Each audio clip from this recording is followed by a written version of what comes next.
I shared every detail of our private life with my wife. I didn't know she was sharing every single one of those secrets with her best friend.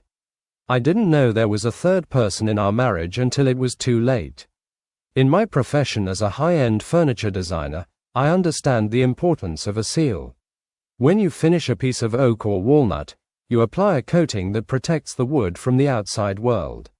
Without that seal, the moisture gets in, the wood rots from the inside, and the structure eventually warps beyond repair. I thought my marriage to Sophie was a private sanctuary, a place where our vulnerabilities were sealed away from the world. I didn't realize that the seal had been broken from day one. I didn't realize that Sophie's best friend, Chloe, was sitting in our living room, our bedroom, and our bank account every single day. When I first met Sophie, I admired her loyalty to Chloe. They had been friends since kindergarten, a ride or die duo that seemed unbreakable. I thought it was beautiful. I thought it showed that Sophie was a woman who valued long-term commitment. But as the years went by, the boundary between our relationship and their friendship didn't just blur, it vanished. It started with small things. I'd come home and find Chloe in our kitchen, drinking our wine and discussing our weekend plans before I'd even had a chance to talk to Sophie about them. If I suggested a quiet night in, Sophie would say, "Oh, Chloe thinks we should go to that new opening downtown. She says we're becoming too much of a boring couple." I'd laugh it off, thinking it was just harmless girl talk.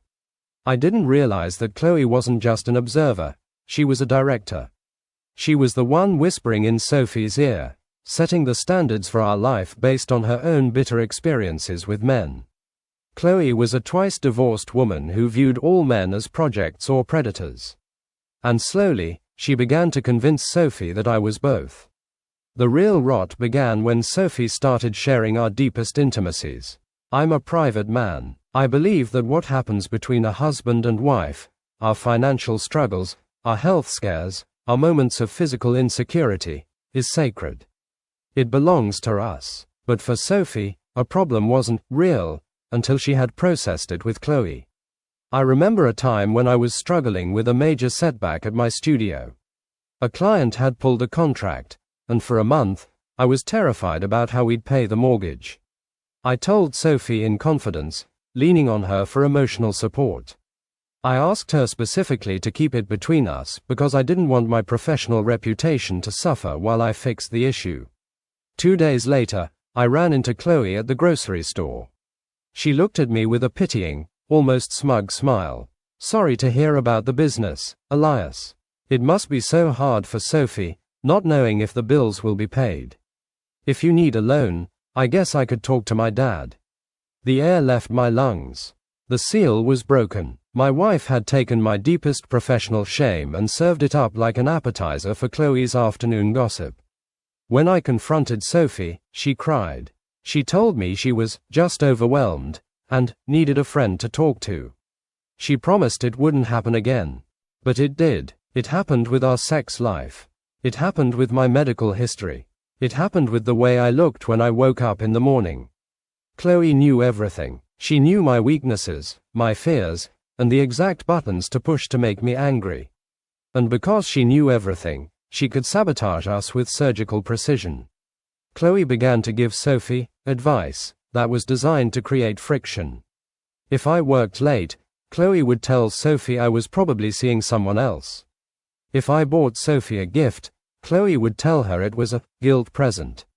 She was poisoning the well, drop by drop, making sure that Sophie never felt truly settled or happy with me.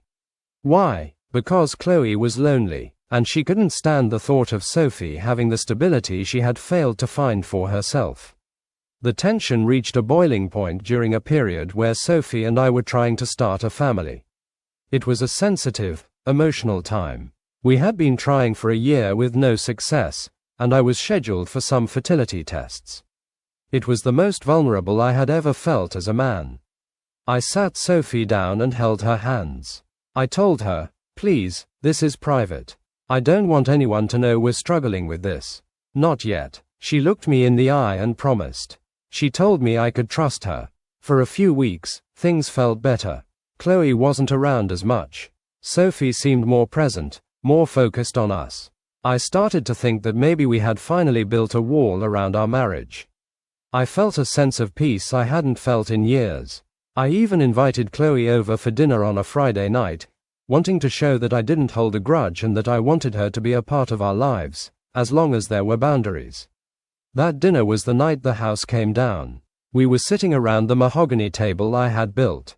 The wine was flowing, the food was excellent, and for the first time, Chloe seemed almost pleasant. We were talking about our plans for the summer, about perhaps renting a cabin in the woods to get away from the city. That sounds lovely, Chloe said, swirling her wine. She looked at Sophie, then at me, her eyes glinting with a sharp, predatory light.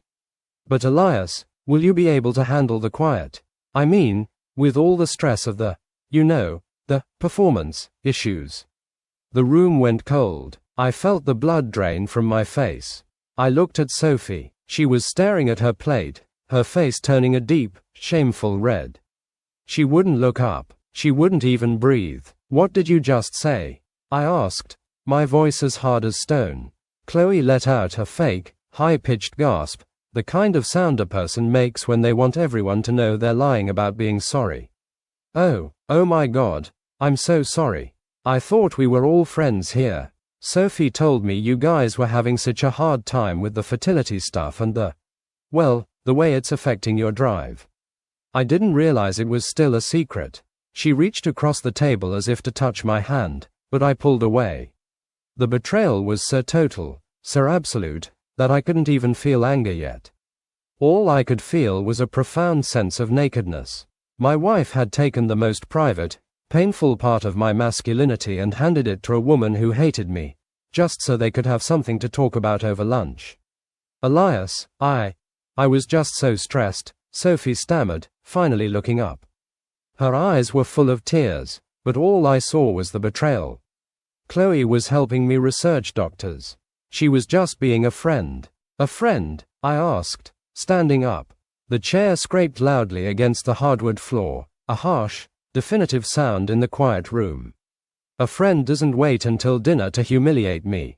A friend doesn't use my medical struggles as a weapon at my own table. I looked at Chloe. She wasn't even pretending to be sorry anymore. She was watching us with a look of intense satisfaction. She had done it. She had finally cracked the foundation. She had forced the explosion she had been planning for years. I think it's time for you to leave, Chloe, I said.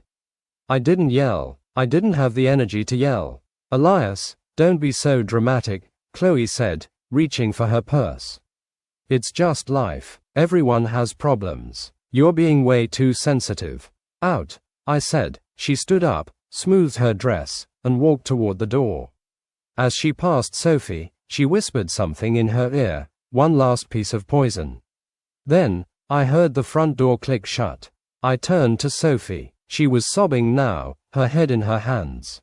I'm sorry, Elias. I'm so sorry. I didn't think she'd say anything. I thought I could trust her. I looked at the woman I had spent 5 years of my life with. I looked at the table I had built for our future, and I realized that I didn't know her at all. You didn't think she'd say anything? I asked. That's not the point, Sophie. The point is that you told her in the first place. You invited her into our bed. You invited her into my doctor's office. You gave her the keys to our marriage and then you acted surprised when she drove it into a wall. It was just talking, she wailed.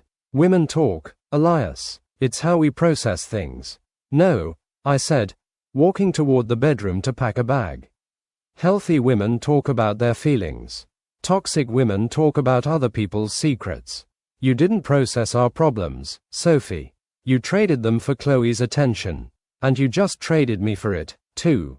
I walked into the bedroom and pulled my suitcase from the closet. I could hear her following me, her footsteps heavy and desperate on the floor. Elias, please, it was one mistake. We can fix this. I stopped and looked at her. It wasn't one mistake, Sophie. It was 1,000 small betrayals over 5 years. This dinner was just the final one. I can't live with a woman who doesn't know where she ends and her best friend begins. I'm done being a topic of conversation. I packed my bag in silence. Every time she tried to speak, I just kept moving. I was an engineer, and I knew when a structure was beyond repair. The rot had reached the core. I didn't go to a hotel that night. I drove to my studio. I spent the night on the floor, surrounded by the scent of sawdust and the silhouettes of unfinished chairs. The physical discomfort was nothing compared to the hollow ache in my chest. For years, I had believed that Sophie and I were a team, a closed loop. Now, I realized I had been living in a glass house, and Chloe had been throwing stones from the inside.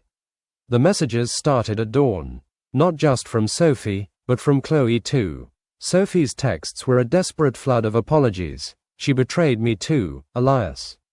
I had no idea she was capable of that. Please come home so we can talk this through. I'll cut her off, I promise. But Chloe's text was different. It was cold, calculated, and terrifyingly arrogant. You're overreacting, Elias. Sophie was miserable because of your issues, and I was just being a good friend. If you leave her now, you're just proving everyone right about you. Don't be the small man Sophie says you are. I stared at the screen. Even now, with our marriage in ashes, Chloe was still trying to dictate the narrative. She was still trying to manage my reaction. I didn't reply to either of them. I spent the day working on a new design, a cabinet with a complex, hidden locking mechanism. I needed to build something that was actually secure, something that couldn't be breached.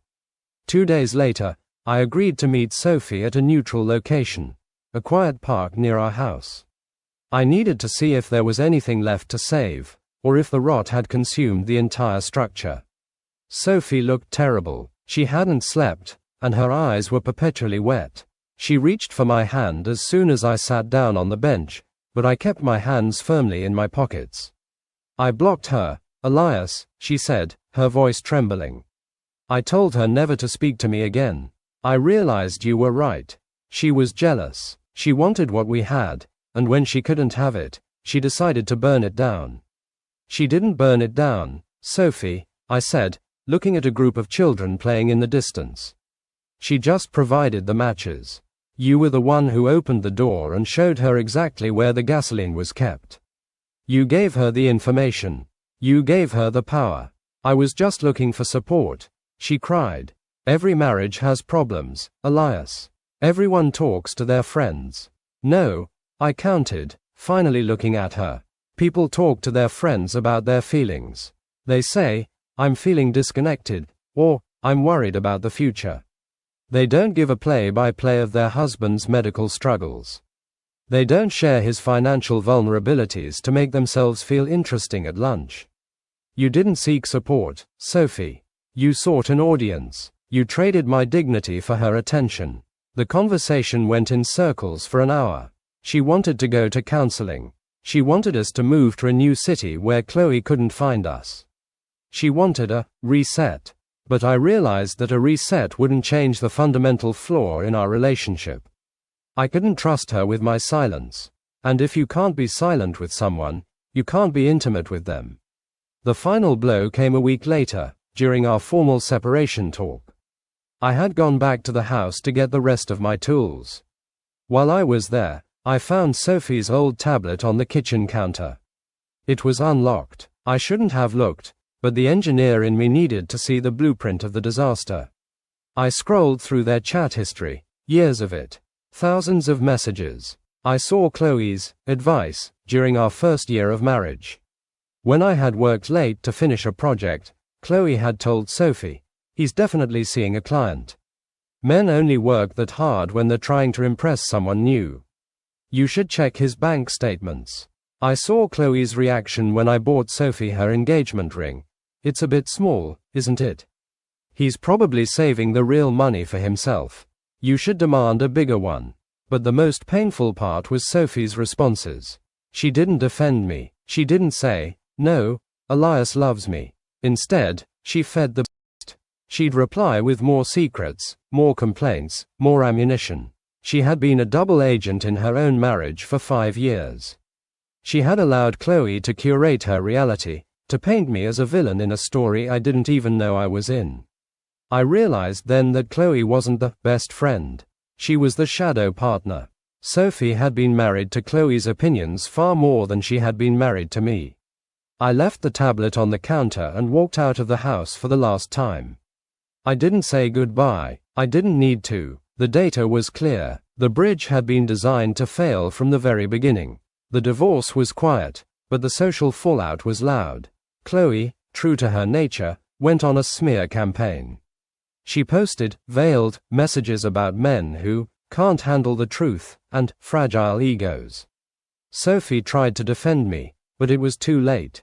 Her credibility was gone, and her social circle was a toxic wasteland of gossip. I heard later that Sophie and Chloe actually made up a few months later. They were seen at their usual brunch spot, laughing over wine. I wasn't surprised. Victims of toxic friendships often return to their abusers because they don't know who they are without the drama. As for me, I moved my studio to a different part of the state. I started building furniture that was meant to be passed down through generations. I met a woman named Sarah. She's a librarian. She understands the value of a secret. She understands that some things are meant to be kept in a closed stack, accessible only to the people who have earned the right to see them. Sometimes, when I'm finishing a new piece of wood, I think about that dinner party. I think about the sound of the chair scraping against the floor and the look of triumph in Chloe's eyes. And then I apply the final coat of sealant. I make sure the wood is protected. I make sure the boundary is firm. I learned that a marriage isn't just about two people loving each other. It's about two people protecting each other from the rest of the world. If you let a third person in, you aren't just sharing your life, you're surrendering it. I'm the only one with the keys to my house now, and the seal is holding perfectly. It has been 2 years since I walked out of that house, leaving Sophie's tablet on the mahogany table as a silent monument to her betrayal.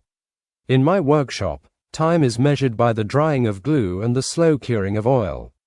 It's a patient world, but in the world I left behind, the world of Sophie and Chloe, time moves differently. It moves in cycles of drama, fueled by the very toxicity that burned our marriage to the ground. For a long time, I stayed in a self-imposed exile. I didn't check social media. I didn't ask mutual friends for updates. I was busy building a new life, one where the seal was respected. But as any craftsman will tell you, you can't fully move forward until you've inspected the wreckage of what failed. The update came from an unexpected source. Mark, Sophie's cousin, who stopped by my new studio to commission a cradle for his first child. We sat in the scent of fresh pine, and for the first time, I heard the ending of the story I had walked out on. "You were the glue, Elias," Mark said, looking at his hands. "We all saw it, even if Sophie didn't. You were the stable ground she stood on while she played her games with Chloe. When you left, the ground disappeared." He told me that the brunch reconciliation between Sophie and Chloe hadn't been a sign of a lasting bond. It was a desperate alliance of two people who had nowhere else to go. Without me to serve as the common enemy, the two of them eventually turned their predatory instincts on each other. Chloe, true to her nature, couldn't stop being the director. She tried to manage Sophie's dating life after the divorce, pushing her toward men who were as broken and volatile as Chloe herself. She wanted Sophie to stay in the gutter with her, but Sophie, stripped of the protection and the lifestyle I had provided, began to realize that Chloe's advice wasn't a life raft, it was an anchor. The explosion happened at the same brunch spot where they had been seen laughing months earlier. Apparently, Chloe had shared Sophie's private financial struggles, the ones resulting from the divorce, with their entire social circle, using him as gossip fodder just as she had used my fertility issues. Sophie finally saw the mirror. She realized that the woman she called her ride or die was simply a scavenger. They had a screaming match in the middle of the restaurant, a public spectacle that ended their 30-year friendship in a shower of shattered glass and bitter truths. Sophie was finally alone. No husband, no best friend, just the quiet, hollow reality of the life she had allowed Chloe to design for her.